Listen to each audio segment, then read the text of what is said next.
This is Edward Siegel. Welcome to the Crisis Ahead podcast.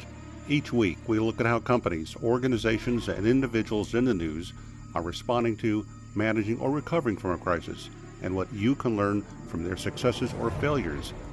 My observations and recommendations are based on my experience managing crisis situations and advising others on how to respond to and bounce back from disasters, scandals, and other emergencies. My guest this week is Andy Freed, CEO of Virtual Inc., who will share with us how he pivoted his association management company in response to the pandemic and what others can learn from his experience. But first, I want to say a word about the communication lessons from the recent Harris-Pence vice presidential debate. The debate demonstrated the importance of using not just your brain, but other parts of your body, including your hands, voice, face, and eyes, to effectively tell your side of the story about a crisis in news interviews and presentations to any audience. Here are 5 communication lessons business leaders should embrace and remember from the debate. Lesson number 1, know who your real audience is. Pence rarely looked into the camera to talk to the tens of millions of people who were watching the debate. Indeed, he often acted as if they did not exist at all. Harris did a much better job looking right into the camera and speaking directly to the American people. According to my informal tally, Harris looked at the camera about 60 times, Pence about 10 times. Lesson number 2, move. Movement is important for a speaker. It's a sign of their energy and enthusiasm for what they are talking about.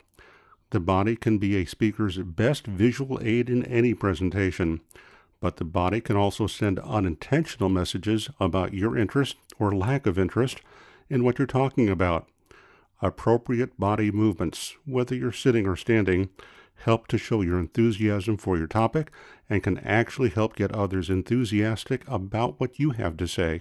Lesson number 3, keep your hands up where we can see them.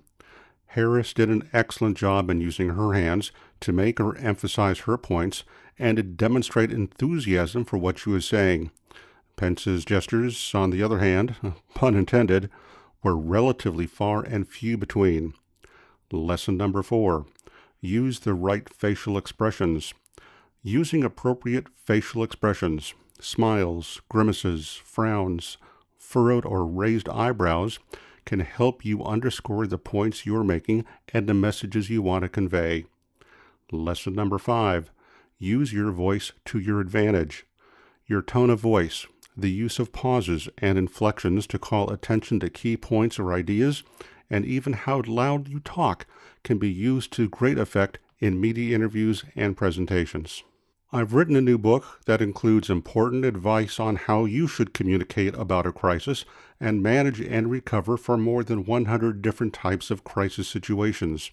Crisis Ahead, 101 Ways to Prepare for and Bounce Back from Disasters, Scandals, and Other Emergencies.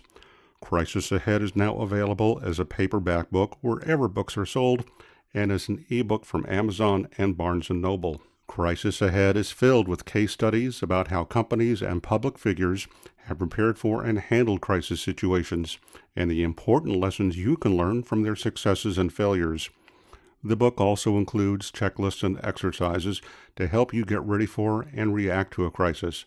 You can learn more about the book at publicrelations.com. It's not too early to start preparing for the next crisis. That's because history shows there is always a next crisis, and the sooner you are ready for it, the better. The pandemic has thrust every business leader, whether they were prepared for it or not, into a crisis situation. The coronavirus crisis has upset financial projections, internal and external communications, and core business models, not to mention the challenges of keeping employees safe and healthy. My guest this week is Andy Freed, the CEO of Virtual Inc., which is an association management company in Massachusetts. Andy's agreed to come on the show and share his experiences and insights about how he pivoted his company in this pandemic. Welcome to the podcast, Andy. Thanks for having me. Well, first tell us a bit about your company. What is Virtual Inc.? We're a professional services firm that specializes in working with trade associations, standards bodies, and technical consortia that are in the process of forming, growing, or changing. So we provide a wide range of services for them, from strategic planning through execution of what they need to do. And when did you first realize that you were going to have to pivot? In February, certainly things were growing for us, as the first sign for us is we do a lot of business with companies in Asia. And we're starting to see some of the Chinese delegations and some of the Asian delegations for different meetings not able to attend meetings due to the virus and due to travel restrictions. And that was really the first canary in a coal mine for us. That grew in mid-February when Mobile World Congress canceled, which was a trade show for the cellular phone industry that has several 100,000 attendees, and we had 7 clients that had presences at that conference, and that's when we realized that things are profoundly changing. So I think the global nature of our business and that we're working on a global scale gave us a window into a lot of things prior to it becoming front page news here in the United States. So we had a sense that things were happening, and then things started to move much more rapidly come March. Andy, did you have a crisis management plan in place before the pandemic hit? And if you did have a plan, did it help you deal with this kind of crisis? Yeah, so yes and no. So we did have a crisis management plan in place because things have come up over the years, and for us, being headquartered outside of the Boston area, often it's snowstorms and business disruption that can come from that. We have a business interruption process that we put in place just for power failures, or even for going as far as we have 3 office locations. What happens if one of our offices gets taken out? But this wasn't something that was on our radar screen. And the idea of having to shift all of a sudden our entire business model from being 3 office locations to everyone working remotely, that wasn't something we had planned for. And I'm sure we're not alone in that respect. So, walk me through the steps that you took to quickly change the way your company was doing business. As with many companies, we started slow. Our initial thinking in March was, perhaps this is something which we can write out by having some new policies in place. So we put policies in place on reducing the number of visitors to our office, on cleaning, on reducing the use of conference rooms. Those policies lasted for all of a day, before we realized that this was much more serious than that. I mean, we escalated through things, very, very quickly, and got to the point of realizing that we had to be fully remote. Once we made that decision, and we made that decision on a Thursday, and we're fully executing on it by Friday. I'm sorry, by Monday. We were really had to look at every element of our business and things that we hadn't thought of things like, what happens with the mail. We get mail for all of our clients. How can we manage things like that? What do we do for some of the things and parts of our business that are paper sensitive, and how do we manage our way through that? How do we deploy? We deployed about 30 laptops to our staff over that weekend, just to make sure that everyone was ready to work remotely. How do we maintain good cybersecurity in a remote environment? All of those things that had to be done, and had to be done in a very, very quick environment to have it done right. In addition to sending out laptops, what other technology did you use, such as software or platforms, to help make sure that your people could work as quickly and efficiently as possible? Yeah, great question. I mean, so we've long been users of Microsoft Teams, but I would describe us as casual users of Teams. Before you knew it, that became the central gathering point for the organization. So one of the things that was so important for us was maintaining good communication. And you can certainly find in any situation like this and in any crisis, that's where the term fog of war comes from. And making sure that everyone knows what's going on, what our policies are, where you can find things, what to do if something just isn't working. So we created a few central points for that, to make sure that that information was being disseminated to folks in a manner that made sense for people. Was there any special training, mentoring, or hand holding that you had to do with your staff so that they were comfortable using the technology? Yeah, quite a bit actually. In that we had to make sure that Folks wanted that they had good home setups, that everything worked at home, and in some cases, our IT staff had to work with people on just making sure that their home connections were optimized and they were able to actually access everything. So that's really step one, and that's foundational. From then there becomes new training on new policies and new processes that we have to put in place. So things that were previously done by people working in tandem and teams in the office, now had to be done remotely. So in many cases, we were remaking policies and procedures from scratch. I'm curious, Andy, was there one challenge that stood out above the rest that you had to deal with? I think the biggest challenge on this has been, beyond technology and beyond anything with, business processes, just maintaining communication, maintaining morale through of it. It's the point where there's a lot of uncertainty about the business itself. People have a lot of fear also of the virus and the impact of their families.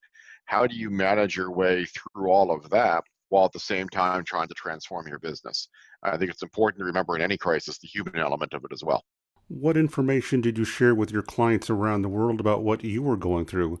Or did you have to tell them anything because you were handling things so seamlessly? A few things. One, we certainly let our clients know that we were shifting to a remote work environment. We felt that it was important to be transparent on that. We felt it was important for them to have an understanding of what we were doing to keep our staff safe and and to show our values as a company. That it's very important to us that we're taking these steps. So we were very transparent with all of our clients around the world on this. I think at that point in March, my inbox was getting filled with letters from various companies saying, "Here's what we're doing as a result of the pandemic." So we also took the tack of, by that point, everyone understood the playbook. Everyone understood that, okay, we're going to be limiting travel. We're going to be working remotely. We focused also on, here's the things we're doing for our employees. And we've kept doing that and kept changing that over the next 6 months. I mean, one of the things that has become clear in this process is assumptions that we have on people's availability. And the hours people can work might be off. If you have people that are working from home that are also homeschooling, all of a sudden that becomes a challenge for them. So we've been very transparent with our clients, very transparent with our staff, that as they have other obligations that come up, we need to work around those. We need to make sure that we can accommodate people's changed home lives in addition to their changed work life. Well, based on what you went through in pivoting in the pandemic, did you offer any advice or assistance to your clients to help them pivot? Yeah, quite a bit. I mean, we had some clients for whom um, they were, I would describe them in the hopeful optimism stage of, well, this won't impact us and we'll be fine. And we had other clients that were well advanced on it. But among the things that we did is, we had to help all of our clients that have face-to-face meetings transition to how do they get their work done remotely, and what are some of the best practices on doing that.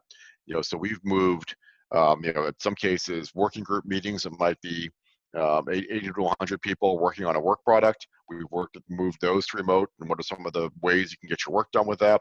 We've moved large conferences of several thousand people to remote environments. So we've helped our clients with just how do you keep your work moving during this. And we're really pleased that for our client base, they've been able to continue on the work toward their deliverables during this challenging time. Do you think there was a silver lining to this crisis? That is something that would have not have happened if it were not for COVID-19? It's funny, our workforce is actually more connected than it's ever been. And when we do our surveys, which we do regularly, we do regular pulse surveys on employee engagement, we're finding that people are actually more engaged now than they've ever been, in part because the playing field is level. Now our folks on the West, we have folks on the West Coast, folks in Nashville, folks in DC, and folks in Boston. Well, now everyone feels like they're in the same office because everyone's working remotely. There's also an element of transparency and vulnerability that comes from talking with folks on video and essentially letting people into your home. So that has made a lot of our folks closer, and they started to build relationships they didn't have before. Some people, because of the pandemic, have been spending a lot more time working in front of their screens. And some might actually run the risk of having burnout or other mental health issues.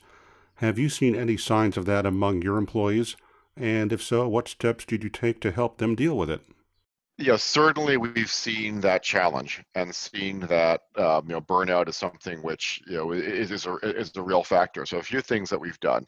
One, we really pressed and encouraged folks to take vacations this summer, even when you couldn't go anywhere. It's important that you take the time off.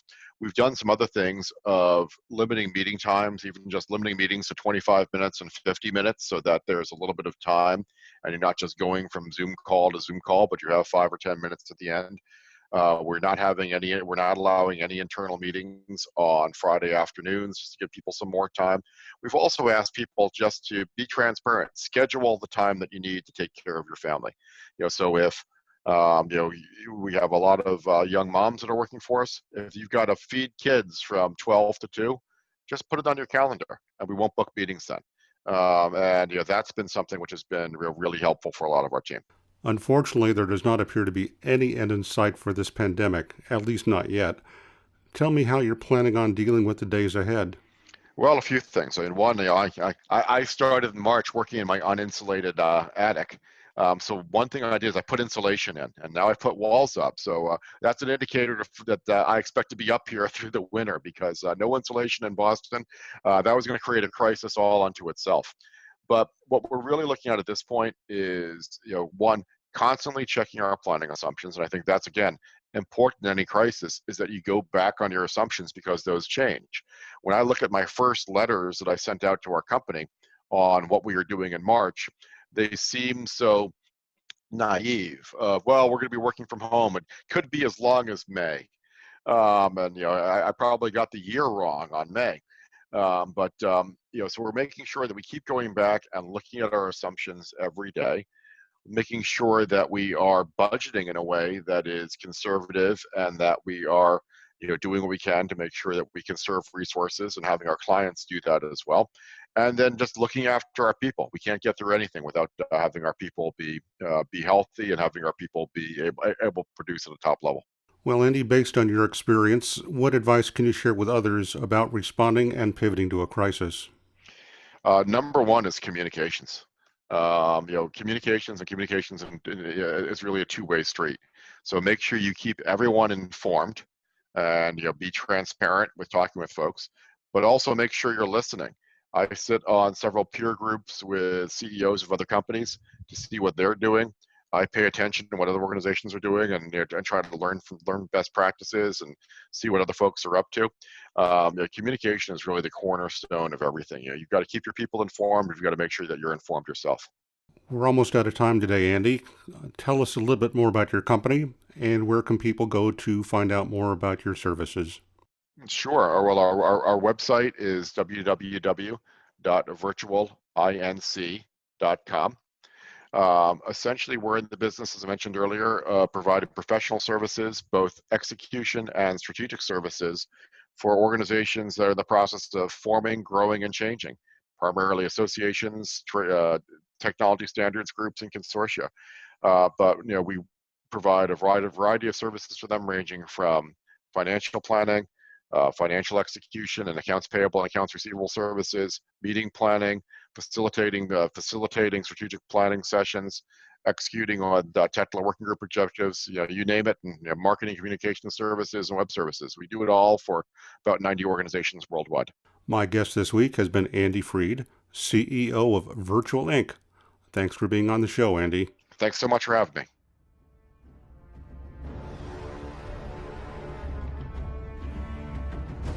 Thanks for joining me for this episode of the Crisis Ahead podcast. Remember, it's not a matter of if companies and organizations will have a crisis, but when.